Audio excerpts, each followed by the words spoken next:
Welcome back to the Line Podcast. My name is Aaron Alexander. This is a place that we bring together the world's leading experts in all things health and wellness to help you optimize your mind, your body, and your movement. This conversation is far-reaching. We talked for a couple hours. We're going to break it up in two parts, get into how your muscles, the way you move them, they act as an endocrine organ. They release hormones and various different proteins and things that affect the way that you think, the way that you feel. So your exercise or postural patterns or lack of movement, sleeping patterns, all that stuff directly affects your thoughts, affects the way your body produces its chemistry. So we get into that and much more in this conversation. I know you guys are going to really enjoy it. If you guys have interest in learning a bit more on how to create some more hip mobility in your life, I know that is a big thing for many folks, especially if you're sitting on chairs for a while. Your hips will begin to freeze over like Shackleton's Voyage. You're going to get stiff. If you are sitting a lot, you will get stiff. And the muscles in and around your iliopsoas, muscles around your quads and all those places will pull you into a hunched over position. And when you try to do a lunge, you try to do some yoga, you try to pick something up and throw your back out because you're rigidly stuck in precarious positions, all that stuff is avoidable. And we break down exactly how to avoid that in the absolutely free masterclass that we created for you. It's about 30 minutes long, and it goes into everything that you got to know on how to open up those hips. It gets into also some fundamental breathing practices and even how you can use your eyes effectively to calm your nervous system or also stimulate your nervous system. We have another great podcast coming up with Dr. Andrew Huberman, where we'll go deeper into that. But check out the masterclass if you have interest in opening up those hips and calming your nervous system. So that it can be found at align.podcast.com/masterclass. align.podcast.com/masterclass. It's also can be found at my Instagram page, Align Podcast, ALIGM Podcast, and it's in the bio. The link is right there on the bottom. I hope you guys devour it. All right, here we go. Back to the scheduled programming with my homies from Mind Pump, Sal, Justin, and Adam. Some of the absolute best trainers in the world, and they've had access to some of the best minds to be able to pick from them and bring it to this conversation here today. So I hope you guys enjoy. Thank you for reviews on iTunes. That is very helpful, very supportive. If you like this thing, share it with your friends and let the algorithmic gods of Apple or Spotify or whatever know that you're listening and drop a little 5-star review. Okay, here we go. Back to the program. Wow.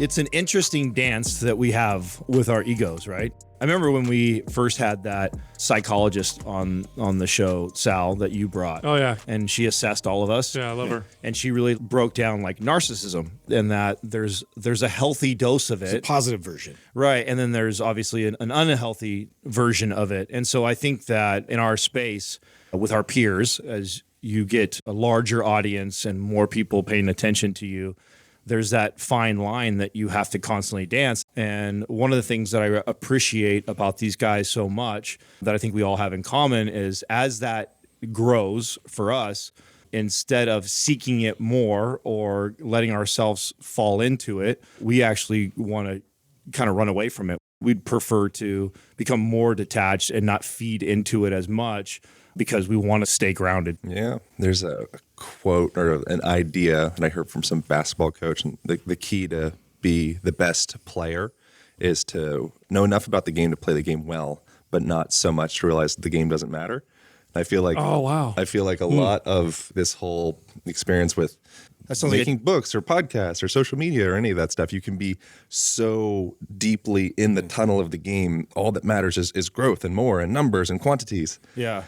And then certain things can happen in the world, such as what's happening right now, which I think has been immensely healthy for my own mind, where I've kind of drawn back and I'm like, I don't even know what the hell matters. Yeah. Which I think is perfectly healthy. It doesn't always feel great because a nice, healthy, inflated ego and puffed out chest temporarily. It's Right, like cocaine. Like while you're doing it, you're like, this is cool. Oh, well, Then the effects with long-term use, it's like, oh, that was problematic. Right. But there's another quote, like a bad day for the ego is a good day for the soul.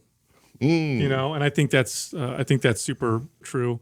Back to the narcissist testing that we did, or whatever, it was part of this psychological profile that we had done on us on air, which was kind of cool. She said you have to have a certain dose of narcissism in order to go out and put yourself out there, right? So if you didn't think that you had something valuable and that maybe people would find, well, you have to say interesting, you would never put yourself out there in that way. You wouldn't go on media. You wouldn't promote yourself that way. But when it becomes unhealthy, you can no longer take criticism. You are the greatest. You're not open to growth, and you can become very addicting. And like anything that you get addicted to, it can become very, very destructive. And the worst thing that I see, we've met many influencers, right? People with lots of followers in their space or whatever. And one thing that really struck me about some of these people is how conflicted and how much in pain they seem to be because the persona that they have created and that they're loved for is not their real persona. They're leading with their imposter and not their authentic self. And it creates this turmoil within them. There was one person, I won't say their name, but one person in particular who presents themselves as a super outgoing, talks to lots of people and girls and whatever, and this is part of their brand. But in real life, they're one of the most shy, introverted people. And he says he feels conflicting. It doesn't feel good because people love him, but they don't love him. They love the person that he becomes. And I don't think that's a good place to be. So when people ask about social media and how do I build my business and what's important, I say, well, this isn't going to guarantee success or failure, but try to be as real as possible, because if you do get popular, you at least won't be in hell. You'll be popular for being who you are and not for being someone you're not. Yeah. Well, it's just not sustainable, I think, is the big thing. No way. There's some quote around Another this. I don't quote. remember what it is exactly. Just throw it out there. What is this has nothing to do with what I was going to say. I just want to get to the bottom of what the idea was. It's like you can fool all of the people sometimes and some of the people all the time or something But like not that. all of the But people not all the time. I feel like we need a whole wall of quotes to refer to. Yeah, you I can, have one in my house. That's what I do. Yeah, that's why I'm nice. so quotacious. you can pick your friends and you can pick your nose, but you can't pick your friend's nose. I think it's because That's a good one, too. I'm suspicious of my own ideas. I think that's healthy. You just got to be careful, though. Just when- checking yourself. You just got to be careful because sometimes the quote sounds good out of context, and then you realize where it really came from, like a Marxism quote that you posted not too long ago. that was so I'm good. still in agreement. Like I think it's one of those things. There's an individual, like you could say Adolf Hitler. Maybe he had a handful of course, ideas. that Be were like- nice to people. Of course, Adolf he had Hitler. some powerful shit. There's no way that man got to. Or Trump, or like any people. It's like if you just, we're very binary. We're very dualistic. It's Yeah, like you're either in the good or category- bad. Good or bad. Yes. I got it on my cardboard sign. I put it out. It's Even more so it's these days. 8 syllables and then boom. That's my point. It's in a tweet, 280 characters, whatever it is. Like that's my point. And that's the way that we communicate because we're trained by the medium. And the medium is the massage. Is an interesting book all about this. Well, we evolved obviously in tight communities, so we knew everybody, and we evolved thinking of people along those lines. But then when you have media now and the fact that we can know about a lot of people that we don't know, it's a little bit counter to how we evolved. So if I hear bad news, and I'm in a tribe, right? So we're in a tribe of 15 or 30 people, which was most of human history. And I hear bad news, it's bad news because it's affecting me. Like there's a lion over there, killed 3 people. Yeah. Oh shit, I need to worry about that, right? So we still have that inside of us. But now I read something about something happening 150 miles away or 1,000 miles away or 10,000 miles away. And it still has that effect on me. Like I'm going to read about a story about a kid that got kidnapped and it's really terrible.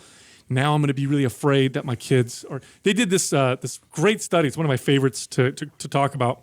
You remember the movie Jaws? Of course. Great movie, right? When Jaws came out, they were doing polls and people genuinely thought, and this is because of Jaws, news outlets reported rare shark attacks and it became like people would want to read about them, right? Because of Jaws. The perception was that shark attacks were going through the roof. Yeah. The reality is shark attacks have been about the same all the time. But people were all of a sudden very afraid of getting attacked by a shark when you're far more likely to die by slipping in the shower and hitting your head, for example. The same thing goes for the perception of safety. You ask anybody that's like Doug's generation or older and you say something like, Is it more dangerous or less dangerous now for kids to be outside by themselves? Oh, way safer than when I was a kid. Statistically not true. Statistically, the kidnappings and assault on children was far higher decades ago than it is today. Today is far safer, but we perceive it as being so much more dangerous. And I'll take it back to our expertise, which is health and fitness. The way that we eat doesn't match the way that we evolved, and so we run into a lot of problems. The way that we move doesn't match the way that we evolved, so we run into a lot of problems. We created a society where our desires to move less, because that made sense a long time ago. Conserve energy, don't injure yourself. Today doesn't make sense to continue pushing that, because eventually we'll be like the movie WALL-E. You ever watch WALL-E? No. The cartoon where the robot guy? Yeah, and the people are like... They're basically on like these rascal scooters on one of the spaceships. It's like basically a cruise ship. Yeah, and they're just, that's all they do. That's all they do is drink out of Slurpees. And they don't move, so they're like super obese. Does it exist? So it's always it's a bad idea to bring up Hitler within like 6 minutes of any podcast. Wow, that's way too many times. Wow. I'm curious if there is an instance with a human being where it actually is necessary and makes complete sense to destroy any idea or devalue any idea that ever possibly came out of that whole entire person's timeline because of some evil shit they did along the way. Is that a reasonable thing to think? No, actually, I think you have to be careful, because somebody like Hitler, who I think we could all agree in here, that was generally a pretty bad person. Yes, rough childhood. Great salesman. Yeah, if you talk about ideas that he had or quotes that he had that may be valid, what ends up happening, I think the fear is, I should say, that you end up validating them in some way. And then people start to look at the other ideas and say, well, these other ideas might be okay. And I think he meant it this way. You're like cracking the door. And not that way. And I think that's the fear. You have to kind of be careful. But I can see how that also goes against reason. People are extremely complex. I mean, you have heroes of ours, for example. You might worship a celebrity or a past figure that did something really great. Right. And maybe you learn later on that they also... do terrible things. Were philanderers or cheated on their wife, or one time they abused someone or whatever. But I thought that they were all good. Like, no, they're human. They're complex, so they probably aren't all good. And somebody might not be all bad, although I do think historically there maybe are some characters that fit in that category. But for the most part, it doesn't. I mean, I think I'm a good person. I don't think I'm all good. I guarantee you there's parts of me that are not good either. Yeah. I think charged subjects oftentimes have deeply held meanings that are actually even more potent than the things that culture deems permissible for you to explore. And so that was like we were talking about the history of cannabis before. Oh, yeah. It's a really interesting example. We've had this institutionalized guilt and shame and all of these stereotypes of the idea that a person that would vaporize this plant and maybe go for a hike or exercise or meditate, or they have glaucoma or like any of the issues, eating disorder. And so that's been put into this bucket that it almost makes it be, if you have a brand, you're like, oh, can I talk about this plant? Because there's all this stigma around it. Adam and I used to talk about this all the time. He worked in the cannabis industry. I have a very unique experience with cannabis, having helped somebody who fought cancer with it, having it helped me with some health issues in the past. So I had a different perception. I remember him and I would talk about it, and we'd be like, it's funny. Imagine you had a girlfriend, right? And you met their parents for the first time. And then you introduce yourself, and they're like, hey, what do you do for a living, Sal? And they say, oh, I have a vineyard. I make wine. Oh my God, what a great guy. He makes wine. Right? Yeah. Now, what if I said, oh, I grow marijuana plants and I provide that for all the dispensaries, And, oh my gosh, she's dating a guy drug who grows dealer. Drug weed. addict. Isn't that funny? Yeah. I've been cursed. It's been problematic for me that my typical tendency is if I'm told not to think a thing, my immediate reaction is to go deeper into it, which I think is very common. That's actually not a common thing. It's a trained skill that you've learned to apply that I think is very important. There's a really good book, I talked about it on the show a while back, called Thinking Fast and Thinking Slow. Oh, yeah. A brilliant man who wrote... Kahneman? Yeah, yes. Have you read that? Yeah. And so that skill is you've trained yourself to switch over to the second part of the brain where you think logically about something. And we're not wired that way. we're actually wired to take in information and react. That's the faster part of the brain. And Shortcuts. it's more advantageous for us. And it's important. It's important that we have that skill set to survive, because if you stopped and you tried to unpack every single moment of your life, you would never get anywhere in your life. Yep. So there's value to that first part of the brain. But it's also very important to know when you need to switch over to the other one and be like, wait a second, just because everyone's saying this, or just because this is my initial reaction, or they're saying don't do this, I'm going to go deeper into it and think logically. So I think more people are easily persuaded by the first part of their brain that is just a quick reaction. And it's a practice that more of us, including myself, have to constantly be trying to think like, okay, is this something that I'm just going to take at face value and react? Or should I go deeper into this and look more into it, even if the majority is saying otherwise? Yeah. You guys have heard the idea that our conscious mind is able to perceive something like 40 bits of information, and then our unconscious mind is something like 40 million bits of information. It's crazy. And so we're always, to kind of bring it onto a subject in relation to like body and movement and fitness and all that, but we're continually doing that from a body language perspective. Right. Some interesting research that I included in my book about when you take a mugger and show them a bunch of different pictures of various different people, you'd think the common tendency would be, and they actually did this, they went into prisons and people that had violent crimes, you'd think the common tendency would be just like, okay, I mug the small, Vulnerable, defenseless, vulnerable chick. Yeah. Probably. It's like, no.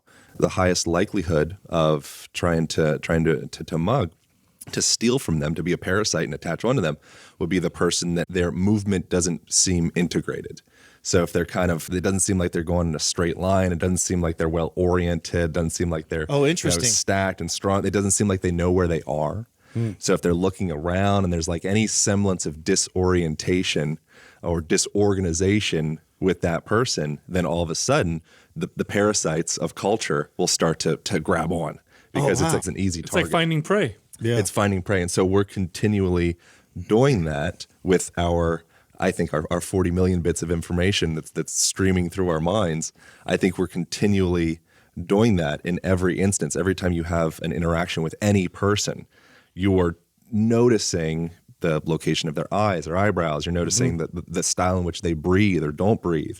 You're noticing the positioning of their shoulders. You're noticing the position of their hips, of their feet.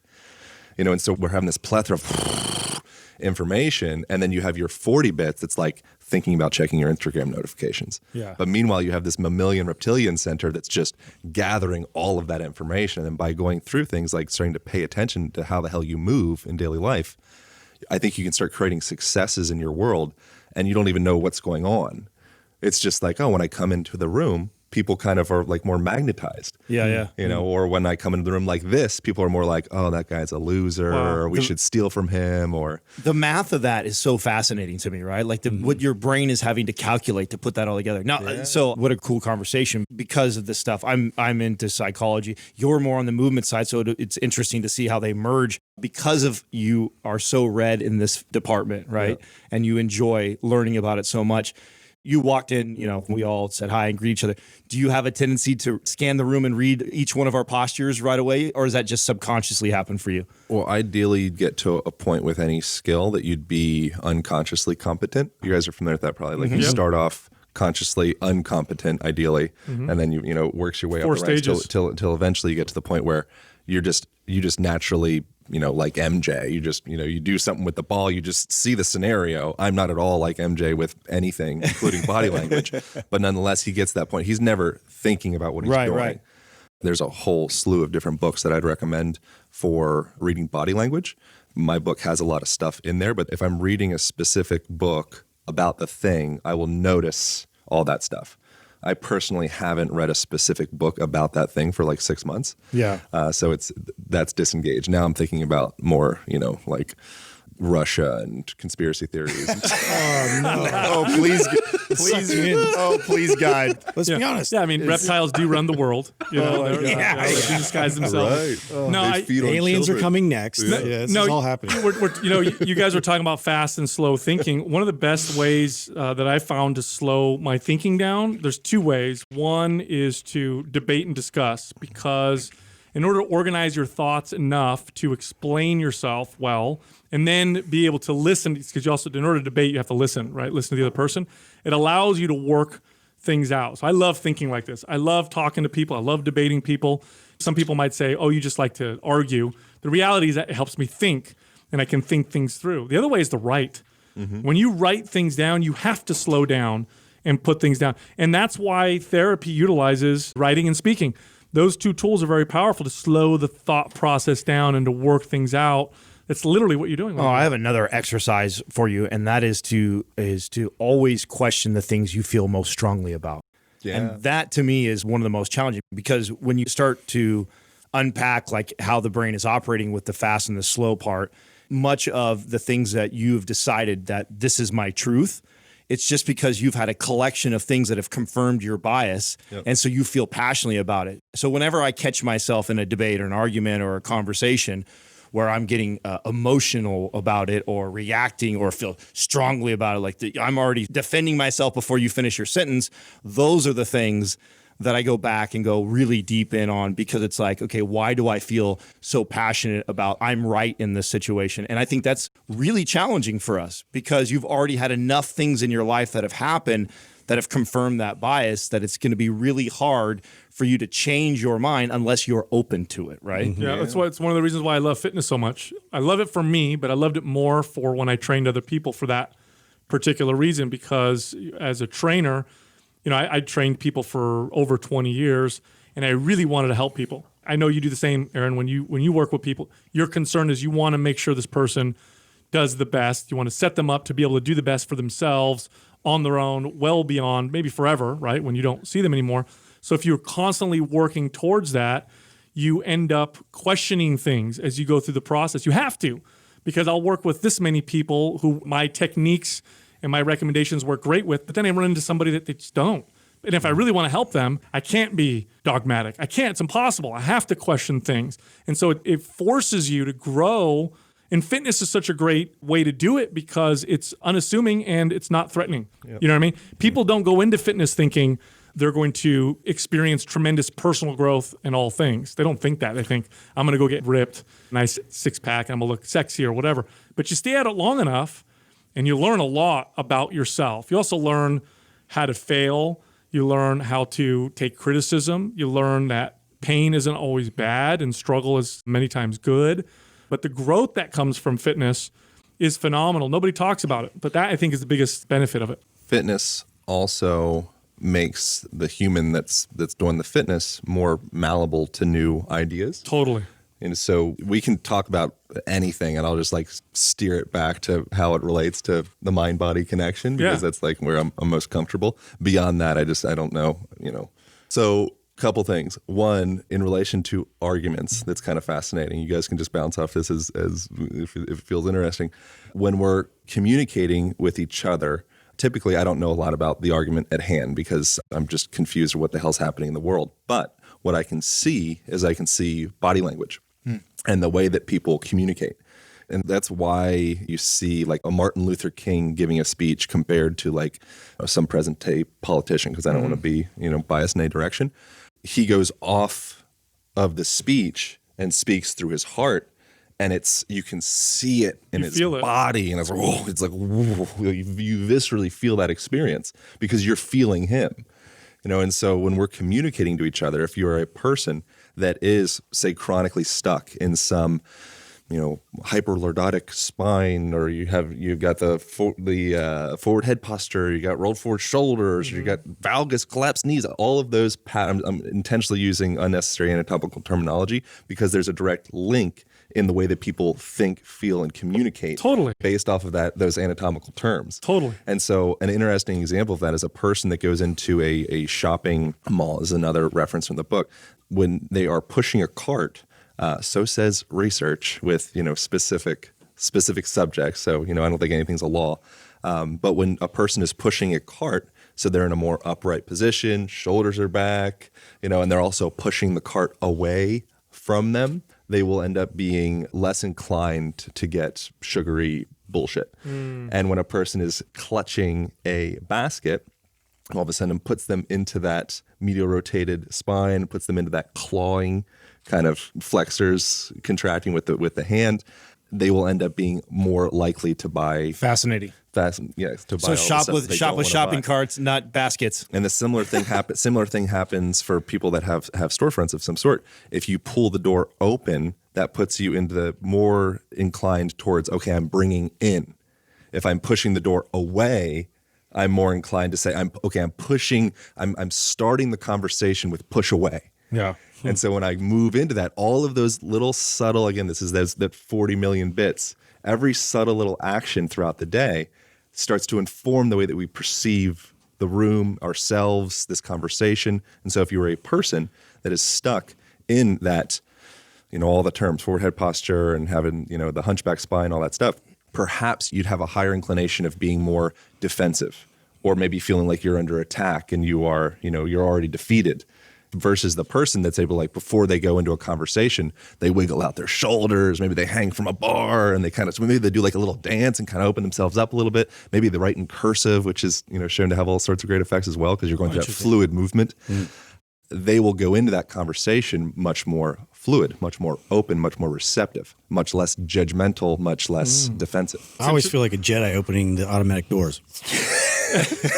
Now I'm ready to express my power. I needed something humorous after that. I appreciate that. You know what? You want, Good, perfect. you want to know an area I would love for you to read and learn about, Aaron, because this is an area that you have a lot of interest in and expertise in terms of how movement affects mood and thoughts, and vice versa, how your thoughts and mood affect movement. And this was a very fascinating point that was made in a podcast that we did a while ago. Look into religious practices. I grew up Catholic, right? So you go to church, the Catholic church, and there's all this standing, sitting, kneeling, moving, all this ritualistic movement. And we interviewed Bishop Barron, who's a Catholic bishop. And one of the questions I had for him was, what's up with that? Like, why kneel on the ground to pray? Why do all these different things? Yeah. And he said, I thought it was very wise, it's how you integrate the body. Yeah. All the movement is how you integrate the body, which allows you to, in their words, integrate the soul. And being a fitness expert, I thought, oh my gosh, that's brilliant. There's a lot of wisdom in spiritual practices and in the culture of movement that they have. And every single one of them has different movements and practices that they do that are very characteristic of that particular religion. That's the value. People were tapping into that before they knew anything. It also links you into, so it does a handful of things, and more than what I've picked up. But another one is it moving in synchrony with any group of people, i.e. like a military marching. Oh, right. So if you see the march and everyone's legs go at the same time, or you go to a Taibo class or some kind of aerobic class or any of that stuff, the reason that those cultures or sometimes cults get so big and powerful is because you're extending the organism beyond the individual. And so you start to become in sync with other just by witnessing your movement happen in tandem. And so when you go into that church, what you're doing is you're connecting with beyond your lonely, isolated, individualistic self, and you're going into something bigger than you.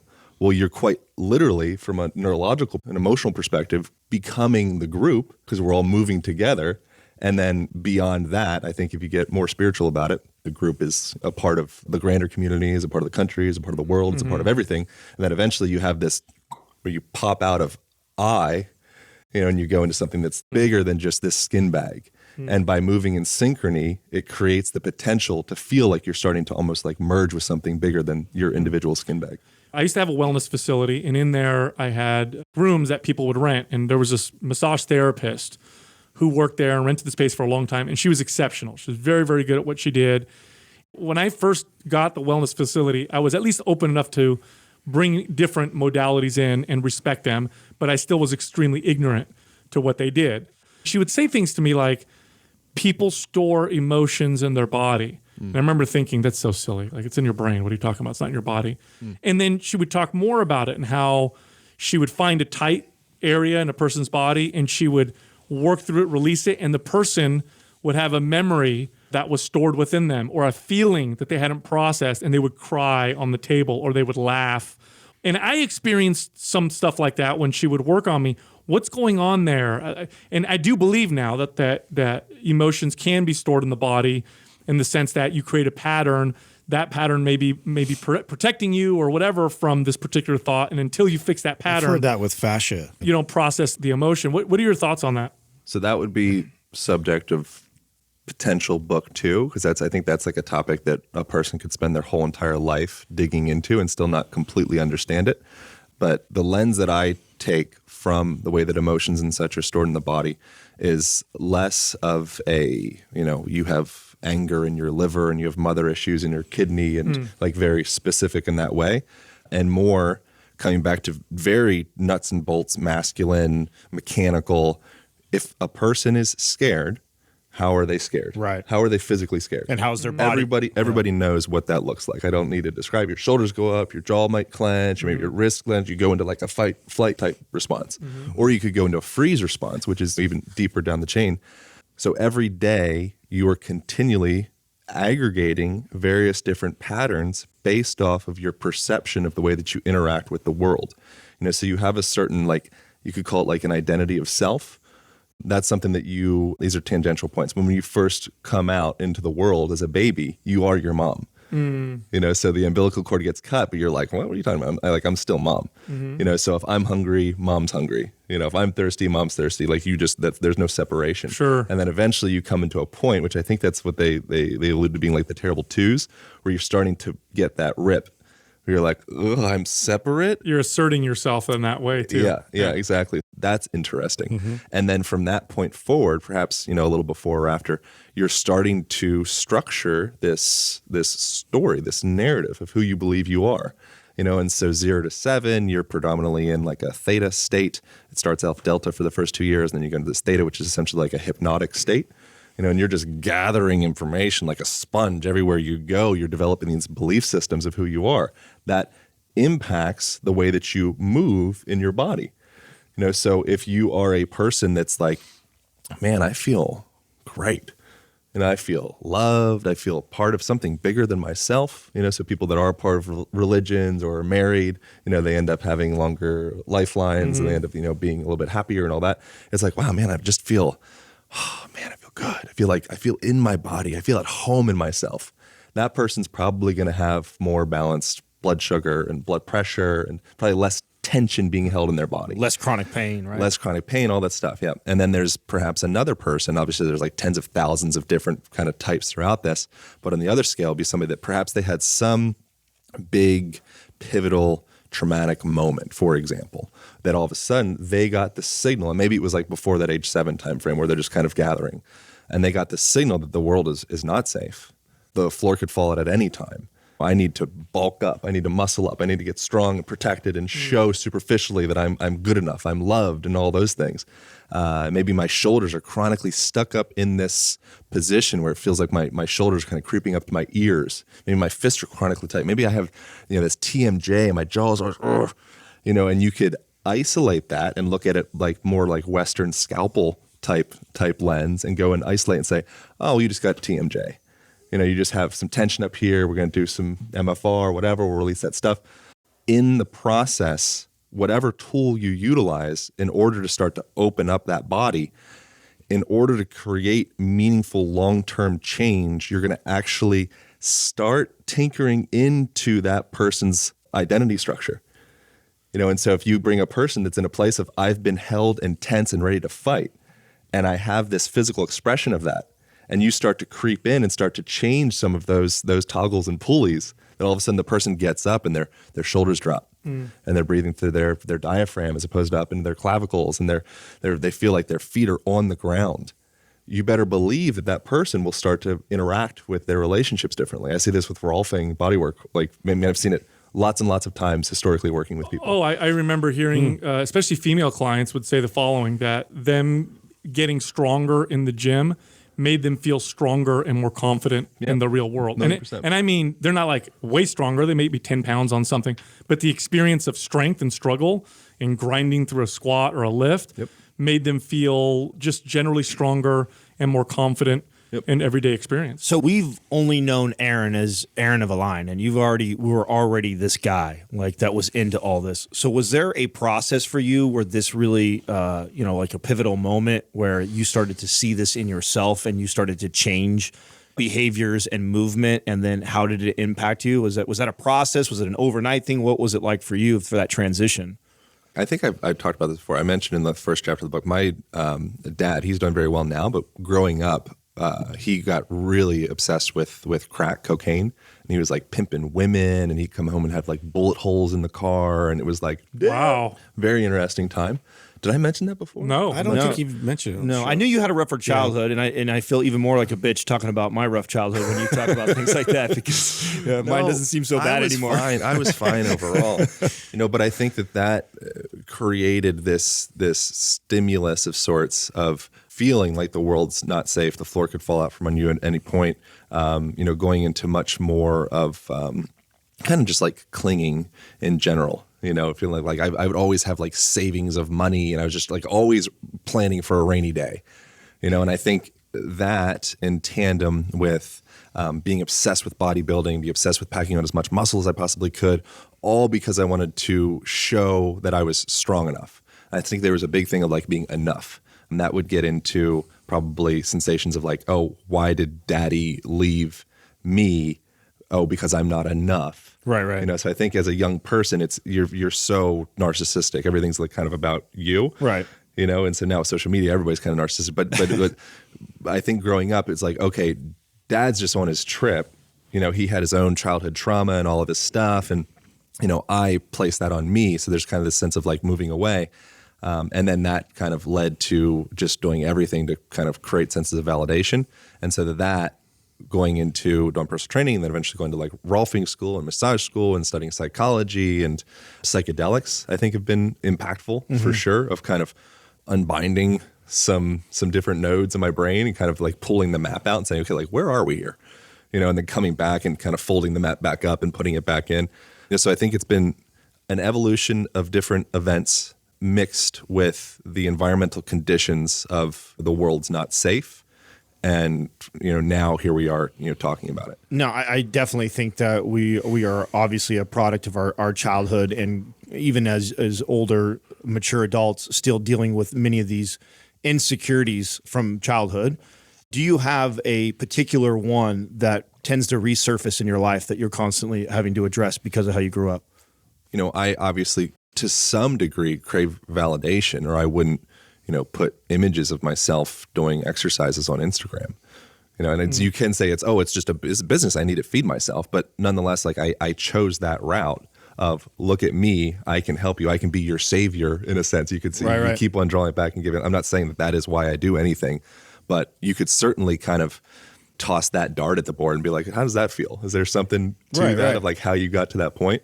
So people that have a lot of wealth, people that have a lot of followers on the internet, whatever, I think, a lot of that could be drawn back to their seeking some form of validation from the outside world. This was a conversation that Katrina and I had literally last night, and we were kind of going back and forth with our own insecurities that we see. And one of the things I said to her that I've kind of come full circle on it, because I think that there is a positive side to them also. If you use to fuel yourself to grow and be a better person.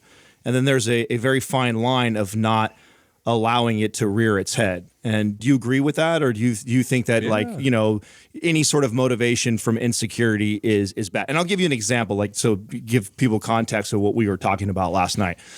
So I've been fascinated with real estate since I was in my early 20s. And, I read several books in my 20s, even more so now as I've gotten older. And Katrina's family, there was times where they were, refinancing their house or trying to make decisions. And I felt like I had the answers for them and nobody asked me. And it bothered me. And so I told Katrina, I said, here, I'm trying to figure out, why does that bother me?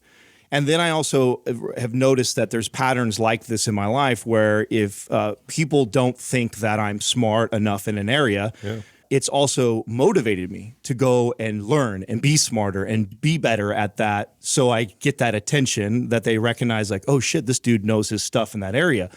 And I think a lot of that, although fueled by insecurity, has also driven me to success. So where is the fine line of allowing it to drive you to be better, but then not letting it control you and consume you to make bad decisions? Do you think about that? Totally, yeah. I think you come back to Ram Dass or like Alan Watts or any like the spiritual people, coming into the witness part of yourself. Like the more often that you can tap into the witness part of yourself, the less you are just being kind of tossed around, like I imagine like a rag doll in a dog's mouth, just kind of like getting wiggled around by that person loves me, that person doesn't like me. Like you become the stock market essentially. So any relatively decent investor, You're just reactive to everything. You wouldn't be like, dude, don't even look at it today. Like let's check in on this in 10 years. But that takes a savvy investor to be able to kind of give you that education of like, let's just kind of go more in the overview and be able to witness as opposed to being completely stuck on each individual person's reaction. I love thinking of it like that. I think that, and this you just validated that, is that the real important thing is the awareness piece, is to know that. Like I didn't react. Like it's not like her mom didn't ask me advice and then I was a dick or I tried to force my information on it. Yeah. I just observed that it made me feel a certain way and then motivated me to want to learn or do something more in that area. So I'm aware that there's work to be done inside and I have an insecurity there, but I'm also aware enough to not allow it to change my mood or just react to it. Yeah. So I don't totally think that being motivated by some of these things are all negative. And I like what you just said. And I think that's true. Like if you are more of a witness of it and paying attention versus just like the stock market reacting to, at things all the time. It's your situation and your context can make you a much better person. Challenge is what makes you grow. There was a wrestler, he had no legs. I forgot his name. Black guy, lives in LA? I think so. And he did very, very well for himself. And he talks about how if he wasn't born in that situation, he probably wouldn't have been as great as he was. But it drove him to grow and be this incredible person. There's another person another disabled individual who climbed, I think it was Mount Everest. And he said the same thing. I don't know if I would have done this had I not had this particular challenge. So I think you're presented with your challenges, and it's up to you how you use them. Yeah. Does it break you? Does it crush you? Or does it make you a better person? So in that way, your mindset makes all the difference. This is a gift versus I'm cursed. That's all in your perception. You were talking about how you feel and your emotions and how that affects your body. Can you reverse engineer that in the sense that, does it go both ways? In other words, the way I feel on the inside affects how I look on the outside. Can I change my body and then affect how I feel on the inside? Yeah. Well, so Zion, we pulled up that I've actually got to train jiu-jitsu with Zion. No, wow. Yes. That was the first time getting to roll with a amputee. Yeah. His legs are gone from like the femur down. Yeah. So it's like chicken and the egg. Your perception of yourself impacts the way that you carry your movement. And then right back to the other side, you can move yourself into feeling a certain way. So you could look at that from like the postural perspectives is one lens. But you could even say just like your muscular system, it's like an endocrine organ, so it's releasing hormones and proteins and myokines and, irisin is like the exercise hormone that's helpful with thermoregulation and helpful with burning fat. And, they compare exercise to being as effective or potentially more effective to antidepressants. That's beyond my scope of even having an opinion, but it literally informs the way that you think, the way that you feel. Like anybody knows listening to this, certainly, that if you're feeling kind of shitty and you go do a workout with some friends, afterward you're like, what happened? Oh, 100%. Like, what was that? 100%. And you're like, well, it was a lot of things, man. It was community. I'm connected to something bigger than myself. It was exercising and flexing and pumping this endocrine organ that we call muscle / massaging all of the rest of your organs. It was moving yourself through postural patterns that if you get into like research from Amy Cuddy is an interesting example, which is very contentious. The Harvard researcher, she was the one that studied people going into like the power woman position. Oh, power postures. Pose and all that stuff. Yeah. I mentioned that in the book as well as the contention around it. She was suggesting with the power poses that she had various different samples of people. They had one group of people would go into a hunched over position that I had described previously, and then they would do saliva samples measuring cortisol, stress hormone, and testosterone. And so testosterone is associated with cognitive function, energy levels, feeling strong, confident, all that stuff. Yeah. And then cortisol is like you're wigging out, you're getting ready to fight, flight, all those. And so what she found with that was that consistently when a person be an upright, strong, what I would call aligned position, then they end up actually increasing their testosterone levels and decreasing their cortisol levels. And then the inverse would happen when a person was in more of a hunched over kind of position, which is essentially submissive. Yeah, where this gets into book 2 as well. And then I get into book 1, but I want to go deeper into it. Depression is the number one leading cause of disability worldwide presently. Yeah. So, is alluding to Marshall McLuhan, medium is the message is like a big idea from him. So when we are in this room right now, or school would be an even better example. When you go to school, you think that your kids are being educated by the contents that are in the books. Oh, I'm learning math. I'm learning Abe Lincoln. I'm learning poetry. Mm-hmm. What you are actually really, truly being formed by is the positions that you are assuming while you're in that desk, the manner in which you're being educated by, now it's the screens. So that screen education, that is the medium that is actually the overwhelming message that is forming you. Mm-hmm. So we think it's just the contents of what we're getting from the medium, but in fact, it's the medium itself. So when you are a person that's getting all this information and you're inside of a boxed room, maybe all the walls are just white, and maybe you're getting these artificial blue lights. Maybe it's, thermoregulated air-conditioned air. It's always at this one set temperature. Maybe you learn that, okay, I need to raise my hand and ask politely if I got to go pee-pee. Maybe like all of these different things. No moralistic judgment, wrong, right, good, bad, but the fact that you're learning some math along the way, I think is very small potatoes in comparison to the constitution of the mold that you exist in. Oh, I totally agree. Because if you think about it this way, to simplify, right? You have a feeling within you that presents itself in your body. But then the way your body is positioned also sends feedback back to the inside of you, maybe your brain. And it can easily become a feedback loop. No different than when you have a microphone and a speaker. You take the mic, you connect to the speaker, bring the mic close to the speaker, you get that super loud sound, because this speaker's picking up the sound from the microphone, but then projecting it and then picking it up. And it becomes this positive feedback loop that obviously, is very offensive and loud. If you feel afraid or sad and your body forms itself in the way that exemplifies fear and sadness, then you also perceive the position that shows the inside of you, the brain and the body, that I'm scared or that I'm sad, and then you feel it more and your body does it more, and you get this positive feedback loop. And one of the best things you can do with any loop is you have to stop it, interrupt it. Yeah, you have to disrupt the loop. Here's an easy thing you can do. If you're feeling like a bit out of control with negative feelings or whatever, and it may feel silly, it may seem like this is whatever, what do you mean? And I don't want to do that. And what's funny about feedback loops is you want to stay in one, which is interesting. Just try this. Go stand or move in a way that is different than the way you feel. So I am feeling sad and I'm feeling unmotivated. I'm going to stand tall and work out. As much as I don't want to, I'm going to go do this. What'll happen is your brain will receive the signal that, I know we feel this way, but here's what we're getting from the outside. This person's standing in a way that tells us that we should probably feel a little bit better. We should probably feel a little bit more motivated. There's a study with, this was an interesting one, where people held a pencil in their teeth. Yeah, smiling. Yeah, which mimics smiling. And because of that, people felt like they were happier. The inverse happens if you put a golf tee in your eyebrows, so you go resting bitch face. Yeah. Fascinating, right? And when you see a person with resting bitch face, quite often they're kind of aggravated more than a person that kind of moves around all jubilant.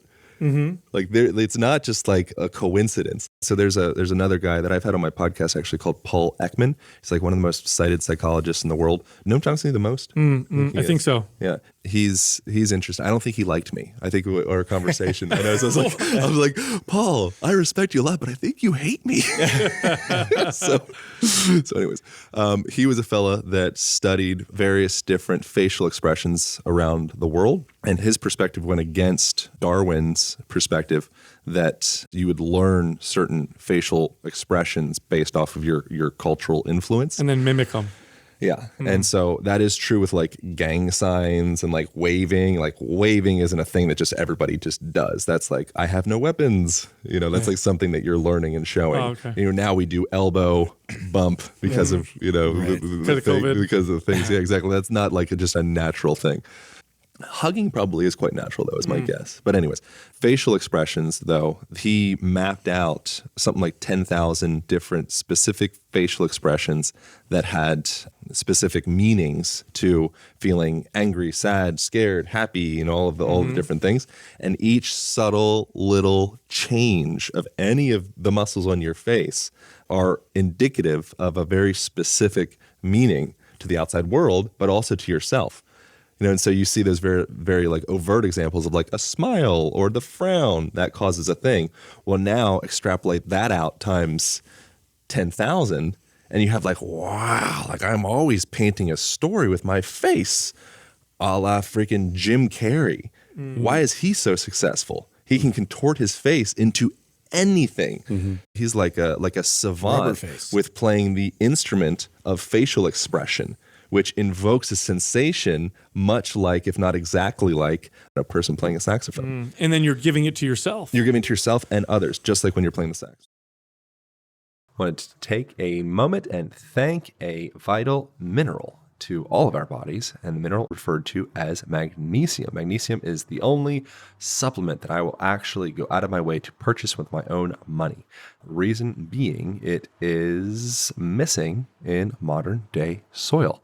Ever since the 1950s or so, we have been deplete of this vital mineral, which is helpful with over 150 vital reactions in the body, including fat metabolism, also muscle soreness. If you have any issues with tight muscles, you have issues with falling asleep, magnesium is one of the first things that I will recommend people start incorporating into their lives, without a doubt. Other things that can be helpful is breath work. Other things can be helpful is looking at light in your environment. So if you're having blue lights and things of the sort, get those things out of there. At least 2 hours before you go to bed, I'd say, even longer if you can. Maybe start using candles, get some salt lamps. But magnesium as well is going to be a really helpful supplement. I wouldn't even call it a supplement. It's just a vital mineral that happens to not exist in modern monocropped soil. So get yourself a little bit of magnesium through our sponsor, BioOptimizer, a great company. I emphatically trust them. I really like their supplements, and we've been working together for a while.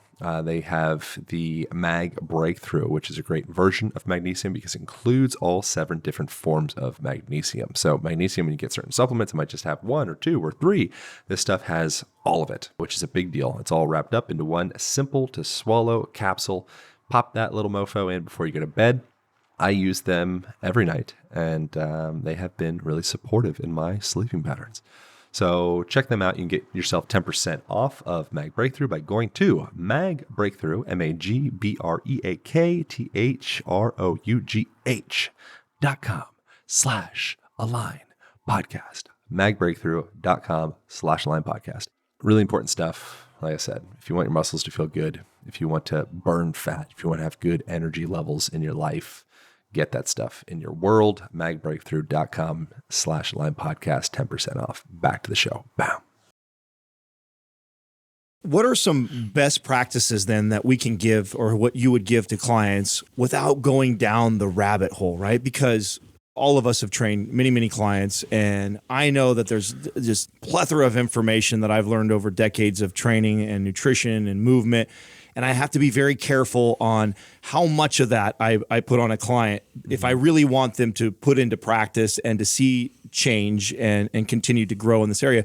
You can get into cold therapy. You can get into meditation, affirmations, posture, mobility. There's so many things. Yeah, where do you start? Yeah, where do you start? And are there small things that you give clients to start with this and make this a habit, make it become unconscious, and then move to this? Do you have things like that? Yeah, that's what the Align method is. So breaking it down, I was kind of crying earlier about how like the publisher's forced to be called 5 movement principles for stronger body and stress-proof life and all the words, and I'm like, I hate this. Like I don't like. I think this is like it's so much more than that. But because people need something to grab onto, you need like a good handle. we do have the second section of the book breaks down 5 fundamental principles that every person ought to have in their daily experience if they really give a dang about driving their body well. And so the first thing that I would recommend to almost every client would be one, walk. Like, you just got to walk more. Anytime that you have the opportunity to like go get groceries, it's like, dude, your family at some point probably made a pilgrimage across a continent. Like, for you to get to this point so you can sit on your ass and order food off of your phone and wait for it to be delivered to your face. So if you have the opportunity, make it be a fun thing to, get some reusable bags or a backpack and like, cool, I didn't get to hike in any mountains this year, but I did a bunch of little mini pilgrimages to the grocery store. While I was doing that, I got sun. Maybe I took my shirt off. I exposed my whole body to the sun. Maybe I took my sunglasses off. So I'm getting that, that full spectrum of light going to my eyes, which is helpful with like, all sorts of things. It helps your body production of neurochemistry. It literally makes you a happier person. Right. Circadian rhythm, all kinds of stuff. All the stuff. Yeah. So that would be one thing. Another thing that I recommend to everybody is just spending a little bit of time on the ground each day.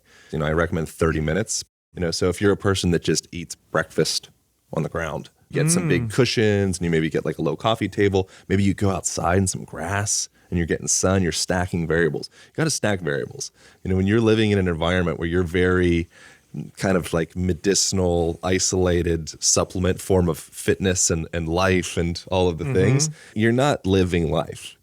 Like you're living this broken narrative of the way you're supposed to do it. If you just take your ass outside during a nice day, get down on the ground, eat some food that's maybe helpful for your body, maybe do it with community, all of those different things. It's like, whoa, it's this whole storm of positive variables all stacked together. So that's just one thing. Make it comfortable, put your ground territory like near a window or something like that. Get a really comfy rug, maybe get some foam rollers down there, maybe put a yoga mat down on the ground someplace so it welcomes, because you become your environment. Marshall McLuhan, medium his message. So while I'm sitting in the chair here, I'm treating the chair kind of like as though we were sitting around a fire and, I'm sitting on a rock or on the ground. In this case, I'm sitting up on a cushion, my legs are crossed. But the big thing with spending time on the ground, one, you end up, in the book we call them resting postures of repose, which I borrowed from Muscles and Meridians by Philip Beach. But so these resting postures of repose are these natural tuning mechanisms that our bodies have had since the beginning of our evolution. You've naturally squatted all the way down to the ground, then you kneel a little bit, then you might reach your arms up overhead for a little bit to grab something. All of those positions, in this case, just specifically spend time on the ground, lying down on your back, lying down on your side. When you're in those positions, you might notice, oh man, like my hip feels a little like sensitive, feels like beef jerky on that side. You're massaging your beef jerky hip by being on the ground, as opposed to floating in space all day, just getting clogged up like a dam. And then when you're going that, you're also taking your hips through a full range of motion. So now you're opening and expanding and contracting those pelvic floor muscles. You literally are a closed hydraulic system that needs to be pumped with regularity. If you are, you will be a healthy hydraulic system. If you are not, then you will be a stuck up, dammed up body. Dams are where festering and disease and things of the sort manifest. If the body is well circulated, then the body heals. When the body has obstruction, there's a Andrew Taylor Still quote, who's the founder of osteopathy, says, harmony dwells where obstructions do not exist. So anywhere in your body that there is obstruction, that is the beginnings of disease. Anywhere where you can open that obstruction, allow new fluid in the form of lymphatic fluid and blood and all the things to circulate and move, your body, it starts to heal. Imagine that. A lot of people, they may have various different issues ranging from whatever the ailment may be. Maybe say they go to Peru, and they do ayahuasca, and it's like, wow, like I got healed of my thing after being in Peru for a month. It was the ayahuasca. It was the shaman. They cut a chicken head off, and they these crystals and like all this stuff. It's like, well, what else happened on that trip? You were in Peru. What else happened on that trip? Like you probably you got in a different bed. Maybe it was lower down on the ground. Maybe you changed. You were forced to change your identity structure because now you're in a new place.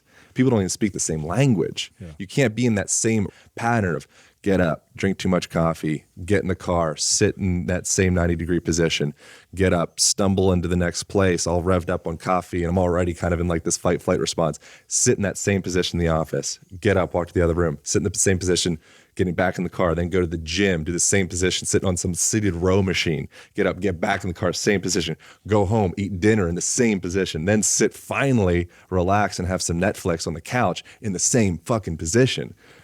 You know, you go to another place and all of a sudden your body gets like, whoa, everything starts to kind of change and shift. You're starting to perfuse new fluid into all these places by changing your physical environment. It's crazy. We're talking about how important this is to fight off chronic pain and have about the body. But there's also the side of mental and relationship health. This was part of actually the conversation that Katrina and I talked about last night too, that we hacked into a long time ago that speaks to your point. We make it a point to disrupt our daily life and go somewhere out of this environment because of that exact reason. Because I feel the same thing for relationship health. It's very easy to get in the minutia of going through your day of laundry, clean, walk the dogs, go to work, and it's just this cycle that we schedule sex on Tuesday. Right. You start to lose. I love Tuesdays. You start to lose sight of Ta-ta Tuesday. your relationship and the growth of it and the health of it. And so one of the best things that we found is to always schedule a trip away from home, even if we're just going up an hour and a half to the beach and we stay 2 or 3 nights at a hotel room or whatever on the beach, is just to interrupt that same pattern that we're always in. And I think it contributes to a lot of the success our relationship has. I think that's parallel to what you're talking about with the body health. Chinese and Ayurvedic medicine talk a lot about congestion and blocks of energy. Years ago, I had an acupuncturist that was in my wellness facility, and she would explain how acupuncture works, but through Chinese medicine terminology. And so I'd say, you know, it's interesting. I've seen the studies, the Western studies on acupuncture, and it does have pain relieving qualities. They've proven it. This is why insurance now pays for acupuncture. How does it work? And she said, oh, well, the needles open up energy flows from qi and this and that. And she's talking through Chinese medicine terminology. And I thought to myself, okay, well, here's what I know about Western medicine. I know we have referred pain. I know that oftentimes when you go to the doctor and you hurt somewhere, they know that you might have an issue with your kidney or your heart. For example, your left arm. Everybody knows that, right? You get left arm pain if you're getting a heart attack. Yep. Maybe it's affecting the nerves. But really the point is, it doesn't matter how we explain it. It's been observed. It's been observed by many, many people. And this congestion, this blocking thing that you're talking about, Ayurvedic medicine, Chinese medicine, talk a lot about it. And here's some more interesting stuff about getting on the ground. They're constantly trying to find one way, one test that can help predict all-cause mortality, right? Because that would be beautiful. That'd be great for insurance purposes, for medicine purposes. And it's hard to find it. Is it blood pressure? Is it cholesterol? Is it triglycerides? Is it fasting insulin? Is it all? But now they're starting to stumble upon it. And there's one that they found, which was, can you get up off the ground? Yeah. If we put you on the ground and don't help you, can you get up all by yourself? That is a greater predictor of all-cause mortality than any other singular measurement that we have. The second closest would be your grip strength. Grip test, yeah. Just how strong you are with your hand. How interesting is that? One of the third movement principles in the book is hang with regularity each day. That's another one of those things that it could be hypothesized or argued that our ancestors were these arboreal creatures in Africa that started off in trees. Whether that's true or not, I don't really care. What you do know is that human hands are really good at reaching up over your head, grabbing onto trees or things of the sort, and pulling yourself up. Well, look at the shoulder structure with the scapula. Yeah, but it's longer, so you're able to do it. We evolved to be able to reach up above our head, hang, and to throw things. Correct. And if otherwise, we would have totally different shoulders. Yep. So if you hear that study about how grip strength is a higher indicator of cardiovascular disease than blood pressure, then you're like, okay, cool. I'm going to go get one of those dynamometers and just start squeezing the shit out of it. It's like, no, you're doing the supplement bullshit form of life and fitness. Mm-hmm. Do shit that naturally engages that whole chain of muscles that would be indicative of a strong grip strength. Play jujitsu, grab a lapel, climb a tree with your kids. Like, why are kids such good teachers? Because they're more honest with their biology.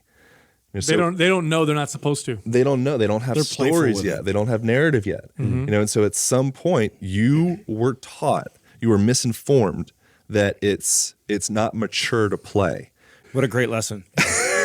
No, it's What a great lesson. And I've always been such a big advocate of rotation. And like, that's something I've just noticed right away, just being in the gym environment, how little that's incorporated in anybody's programming. Doesn't matter if a personal trainer is having their client go through exercises, they're not really incorporating rotation as much as, and this is a vital component to how our body moves. Yeah, you know, it's funny, Aaron, again, having trained people for so long, towards the end of my career is when I really learned how to be really effective.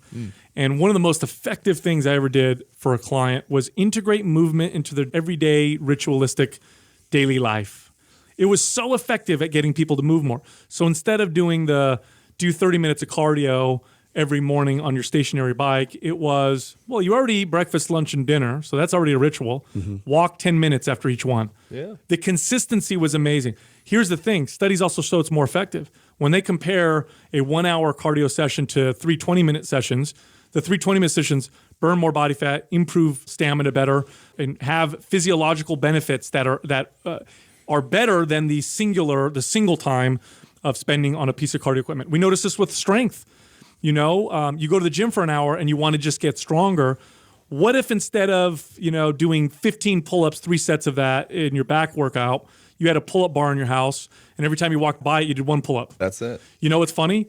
The studies support that. And then try it out, by the way. The strongest I've ever been was when I practiced like that, rather than doing the structured 1 hour or 2 hour workout. It's literally integrating these things into your life. So that's why I love so much what you said about eating breakfast on the ground, because sometimes I'm even guilty of this. When I hear you say, get on the ground, I immediately think, I'm going to schedule 30 minutes of just being on the ground.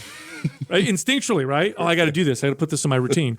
Then you said eat breakfast on the ground, and I'm like, I'm already eating breakfast. I might as well get on the ground. What about watching TV on the ground? I watch TV every night for 30 minutes or an hour, hanging out with my wife.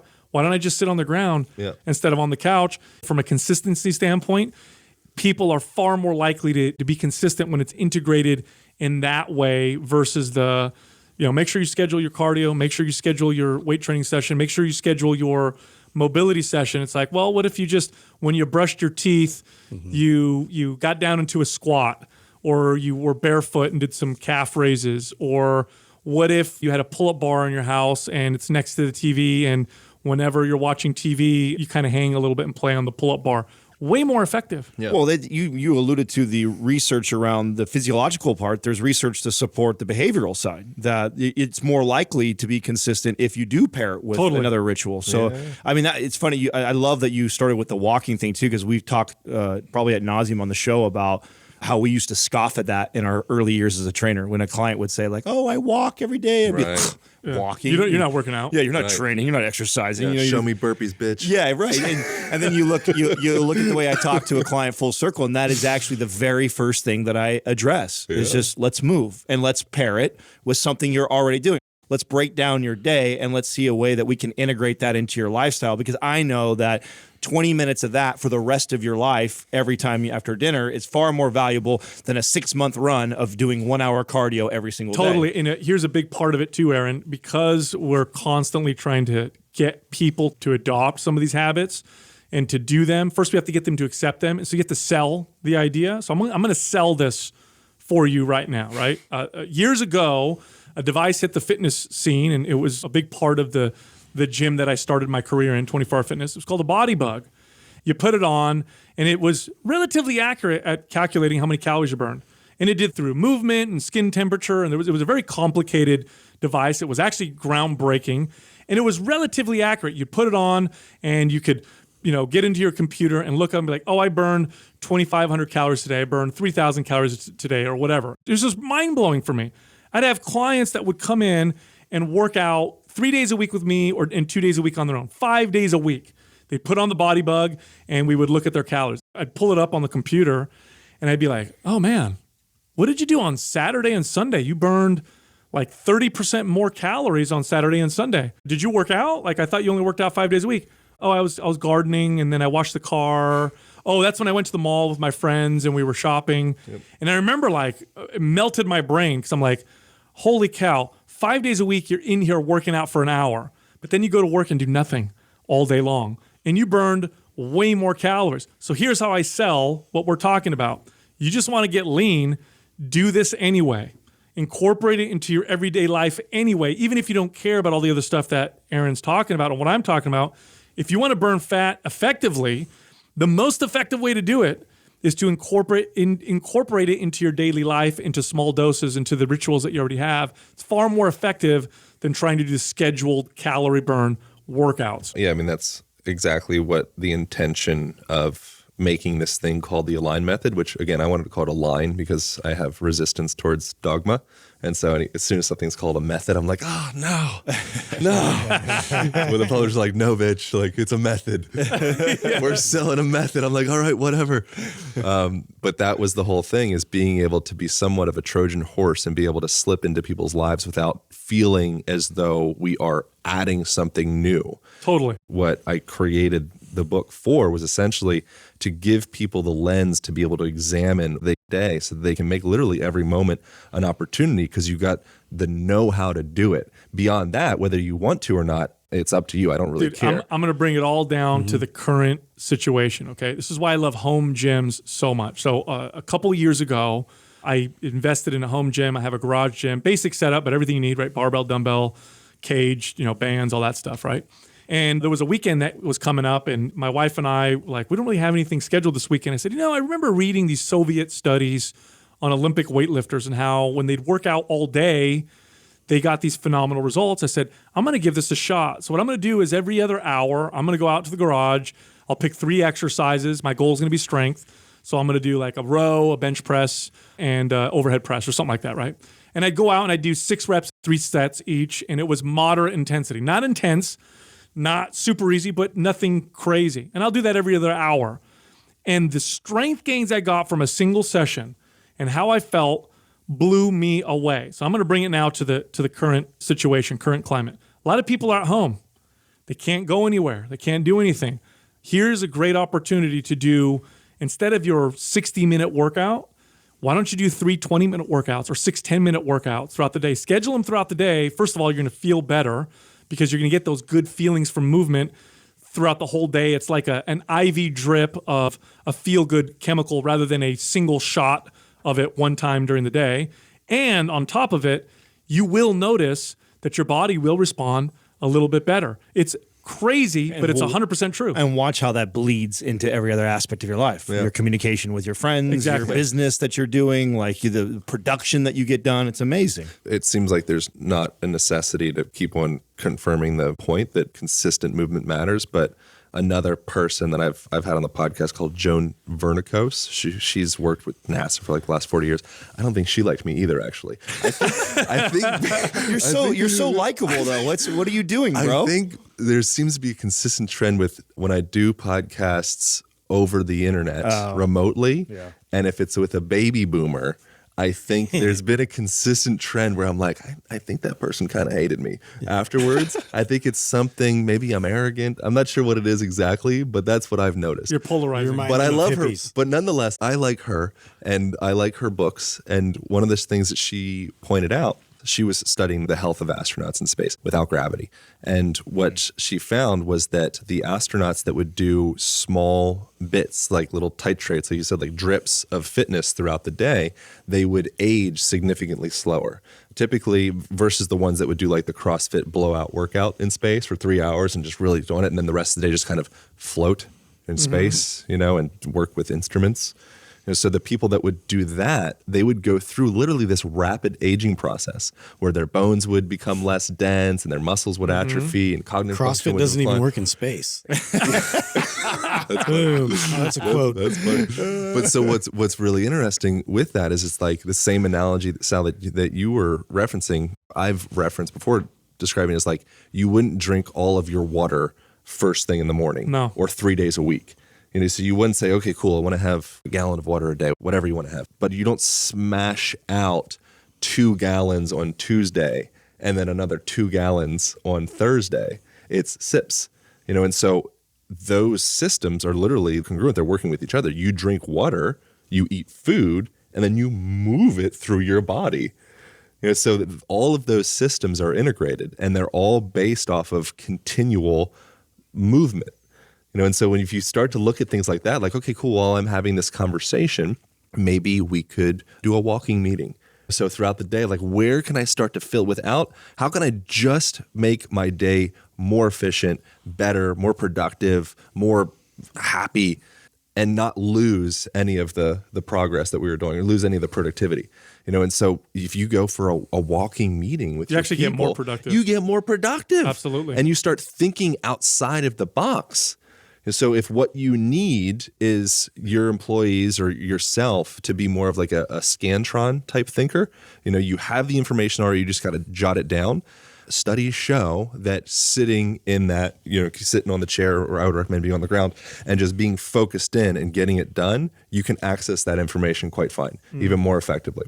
But if you want to start thinking outside or divergently thinking, then you need to diverge your body out of that same stuck, focused, convergent position. I don't know if convergent and divergent exactly work in that as far as like describe movement of the body, but when you move the body in a way that's not just the standard mold that we get when we're sitting in chairs all day long being cogs in a wheel, when you go outside of that, Steve Jobs, he had walking meetings with everybody. And so it's like you start thinking of things like, man, what if we made these computers different? I have all of this intrinsic information that's already in my brain, and the way that I've been formed is such that I can kind of treat myself like a catalog and just go in and sit and go through the catalog. But if I start to move a little bit differently, then I start bucking against the system. And then I start becoming somewhat of like a revolutionary. But it could potentially start from actually the way that I move my body, because as I move my body, I'm moving my mind. Yeah, there's many systems of adaptation of the body that react and adapt better when it's small doses and frequent. The way your skin tans is a good example. Going outside and getting just absolutely hammered by the sun isn't going to give you a great tan like going out and getting doses of it throughout the day. The way that we learn, it's better to, rather than doing 1 8-hour class and trying to learn everything, doing 8 1-hour classes throughout the week is probably going to be more effective. Yeah. And the way you build muscle. The way that we designed our MAPS programs, for example, is how we've observed that frequency just works better for most people. I identified this with blue-collar workers in my family who didn't work out, but my mechanic uncle had muscular forearms and my mail carrier aunt had great-looking calves. Everything else looked out of shape. I couldn't figure out what was going on. It's because of that frequent stimulation. So we've injected that even into the workouts that we design, where we're throwing in these frequency builders because it works. And even from a superficial build muscle, burn body fat, these frequent levels of stimulation, these small doses, they get your body to get in shape more effectively. So it's something that we often don't talk about. I know fitness tends to be designed around hard, intense, singular sessions and then rest. And I know bodybuilding was like hammer your biceps on Monday and then wait till next Monday to do it again. Doesn't work nearly as well for people to do it that way. Instead of doing 20 sets of Monday for your biceps, why don't you do 5 sets 4 days a week? Yeah. And see what happens. And start looking at your fitness, which I always do fitness in quotations because I think it's kind of a funny word. You're fit for whatever you do. If you're sitting on a computer, hammering out tweets all day, that's how you're going to be fit for that. You're fit for that. You'd be better at that than a person that's climbing trees and stuff. So first define what your goals are. And then from there, if you have a vision, then you can define what the best approach or route is. Yeah. What's method 4? Oh, hinging from the hips. Okay. That's a really important. big one. Yeah, so Speak really to that. Leveraging leverage. Give me a lever and I can move the world. Who said that? Archimedes' lever, yeah. There you go. I've got all these levers on my body. I've never been taught to take advantage of any of them. So that's a big thing, is understanding. If you've ever done any kind of martial arts, you can understand that the difference between my hips being just half an inch this way or that way. Oh, huge difference. Is all the difference in the world. Because you've granted yourself the power of leverage. So as you are moving through the world, you can do certain things. You can make it so literally your whole entire day is like an opportunity to make yourself better. Like I truly 1,000,000% believe that. And one of those things is when you say you pick something up off of the ground, maybe you're chopping vegetables, maybe doing anything, you can start to play with those basic mechanics that you would learn. I'm sure you guys teach in your MAPS program. I'm sure if anybody's ever had a trainer or read a Muscle and Fitness, they'll talk about hinging those hips. So nice long neutral spine and driving the hips backwards. As you're doing that, you're starting to be able to activate all of the powers of the hips. If you don't do that, then you're going to be outsourcing more of that energy into the knees and into the quads and into thoracic spine and all these places. Like you're not doing it right. You're trying to lift your car up and you got the lever thing. Yeah, and it's like, dude, who gave you a 3-inch lever? It's like, I have a 6-foot lever in the garage. Right. Like, do you want me to grab that for you? Yeah. It's like, oh no, I got this thing, and you're like, you are so ineffective at picking your baby up off of the ground.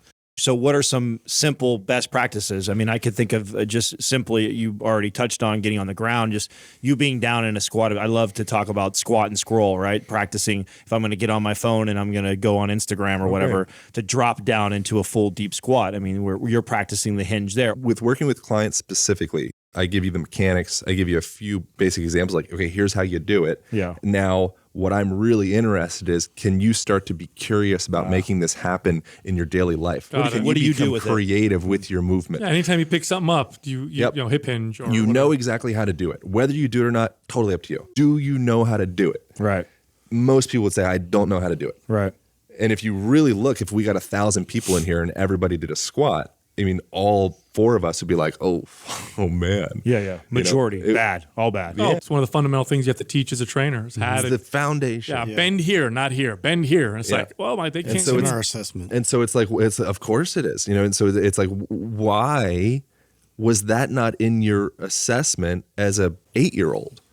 Because we've designed a world where you don't do that. You lose it. You don't do that. You lose that. And then you start blaming your body for failing you. And then you start seeking out to heal this system that it's inherently healing if you give it the proper fundamental raw materials, nuts and bolts, schematics of how the freak to move, how to eat, how to be in nature occasionally. Maybe you can't be in nature. I got to be in this office all day. Bring some nature into your office. Maybe open the window and let that full spectrum of light come through. Maybe bring some plants in there. If you're having pain in your body, it's been shown that people who have access, I know you guys are familiar with this, if they have access to looking out a window or even seeing a painting with nature, they'll have less necessity for painkillers. Yeah. That's interesting. If you give them if you give them the power to choose how the dosage of painkillers, they will choose less because you've empowered them. Yeah. So I care way more about empowering a person to say, give me an equation. I learned how to process this. It doesn't matter what it is, as opposed to saying, okay, I don't know any of the, tens of thousands or whatever people that are listening to this. I don't know what you do, but I can give you the basic fundamental equation that will relate to any situation. And then it's like, oh, okay, cool. You just made me think of something that I hope that we have some research in the future, because there's like a movement, and I believe it started in Sweden. I think it's becoming popular where they're building these Greenhouse homes. Yeah, greenhouse homes. Cool. So a home inside of a greenhouse. Cool. And so it'd be really interesting to see like a family that was raised in that, and if we had multiple people that we could measure like what kind of long-term effects that potentially has. I love the idea. I speculate that it would make a huge difference. Everything. Boost your immune system. The phytoncides off of the plants. You're literally creating a little hermetic stressor on your immune system that's saying, boom, boom, boom, okay, bulk up, be strong. This is very relevant for the now. If you put yourself into a hyper sanitized, sterile environment, you begin to die. Your body needs something to wrestle with. And so if you're continually just nuking your own natural microbiome and skin biome with all of this stuff that just kill it all, kill it all, kill it all, multiply that. You can do that. You can wage war on yourself for a little bit. Multiply that times a whole cultural shift for years and see what happens with that.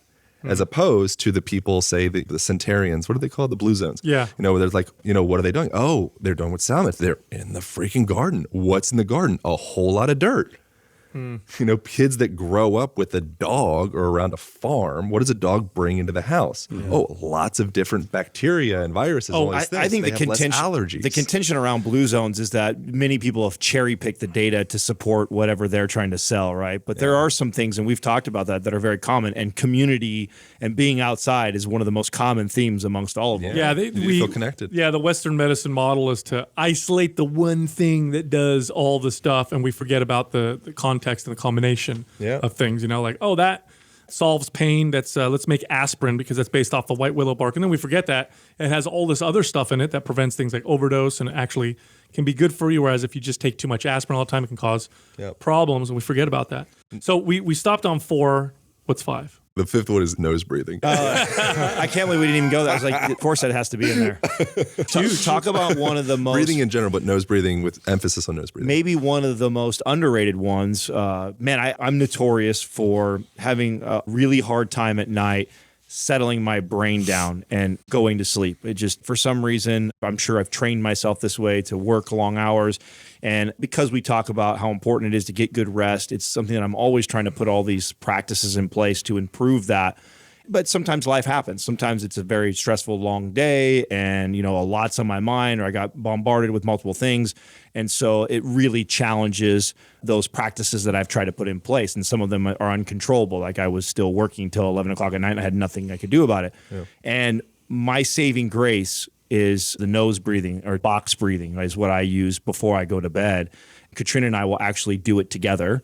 She believes that she can hear me thinking. Like we'll be laying in bed and like I won't even say anything. We'll have been there for probably 20 minutes and I'll get like an elbow. Stop it. I can hear you. She'll do that to me. She's sensitive. I believe it. Yeah. And then she'll do that to me. And then, if it's bothering her so much that it's ruining her sleep, she'll say, breathe with me, and then we'll breathe together. And I swear to God, man, it's wild how powerful that can be and how impactful it can be. Well, not breathing through the nose changes the structure of your face. They actually have shown this. They've done studies where people will purposely block their nose and the structure of the jaw, the mouth, and the nose actually change. So people with deviated septums, for example, who can't breathe and then they get it fixed, it's life-changing for them. And if you look at pictures of them after the procedure, you see some structural changes to the face. Yep. I just learned this recently. It's really crazy. That's why you can tell, if you want to go just completely superficial, I don't care about any scientific stuff, chicks will be more attracted to a guy with a chiseled jawline. Why is that? It's an indication that biologically speaking, that's a high-functioning male that could provide. They're probably more testosteronic and they've probably got better sperm count. And it's like a Tesla versus like an old Civic. No moralistic judgment, anything like that. But there's a difference between a Tesla and a 15-year-old Civic. And the Tesla, you get in and you're like, whoa, what was that? It's like, oh, well, the mechanics are pretty on point. Everything is sharp. And so when you're breathing through the nose, a lot of things will happen. One, naturally, if you want to get into kind of more of like an Eastern type perspective, you're connecting the tongue naturally to the roof of the mouth. So if you wanted to get weird, you could say you're completing the microcosmic orbit, and so getting into like meridians and all that stuff. It's like connecting this energy channel. Goes all the way up top of the head, all the way down to the front, down the perineum, and up the back. And I think from for just mechanical, again, nuts and bolts, like lifting heavy stuff perspective, you can get more strength out of that.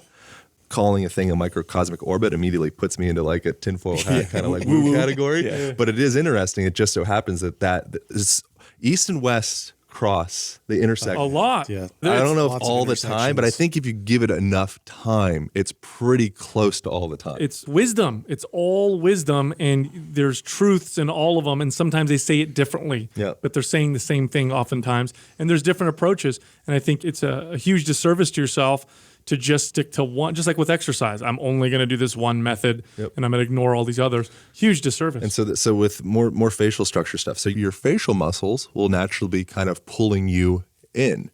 So when you are closing your jaw and you're going through and you're breathing with the nose, especially like growing up as a baby, if you just kind of allow that just like slack jaw, you literally start to cave in on yourself.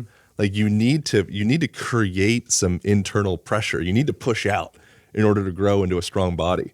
And so that person that's continually just slack jaw, breathing through their mouth, they're missing out on filtering the air. They're missing out on changing the temperature of the air to be more, ready to be actually assimilated. They're missing out on the production of nitric oxide. So now they're missing out on cardiovascular function. Well, now ED, erectile dysfunction. If I'm going to go out and get a supplement, maybe I'll go get beet juice or something in order to increase nitric oxides. Well, you realize that you naturally, just through tapping into your own innate mechanics, you can produce this stuff just by walking through a room and breathing right. See, now you're selling it. I love it. Yeah. Yeah, You want boners? Breathe through your nose. Dude, seriously, all that stuff is legit. It all comes back to evolution, man. Totally. Everything that we're doing, it all comes back to a bunch of animals trying to figure this thing out. We're trying to eat, we're trying to get laid, and we're trying to create shelter, we're trying to perpetuate the species. Hope you guys enjoyed that podcast. I wanted to send a special thanks to people for leaving reviews on iTunes, and I want to read a review. If you want to leave us a review, there's a good chance I will read it on here. This comes from Safety Pants. They give us a 5-star. They say, "Sweet spot. I'm a huge podcast listener, and I'm constantly looking for, subscribing, and removing boring podcasts. Aaron gets to that sweet spot where the podcast is entertaining, informative, light, deep, interesting, engaging, and informative. Another element of sweet spot is that if you are a neophyte or have a well-established fitness practice, this podcast is for you. Highly recommended! ! Thank you, Safety Pants. I appreciate you guys doing that.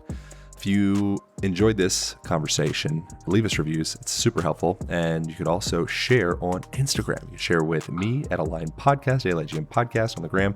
You could also share with Mind Pump Media. They are at Mind Pump Media. Also, Mind Pump Sal, Mind Pump Justin, Mind Pump Adam. Tag one, tag all, whatever. Just share the stuff out. And if you think it's supportive, you think you could help your friends, let them know about it. Be a good friend. Let them know. Finally, if you want to learn some fundamental breathing practices, breath is the foundation of your life. It's the foundation of your energy levels, foundation of your sleep, foundation of your strength. I highly recommend you jump on to the simple masterclass that I created for you. Go to alignpodcast.com/masterclass. Or you could also go to the Align Podcast Instagram page and find the link in the bio. Thanks for listening. I'll see you guys next week for part 2 of this fascinating conversation with some of the raddest trainers you will ever come across. Mind Pump Media. All right, see you guys. Bye.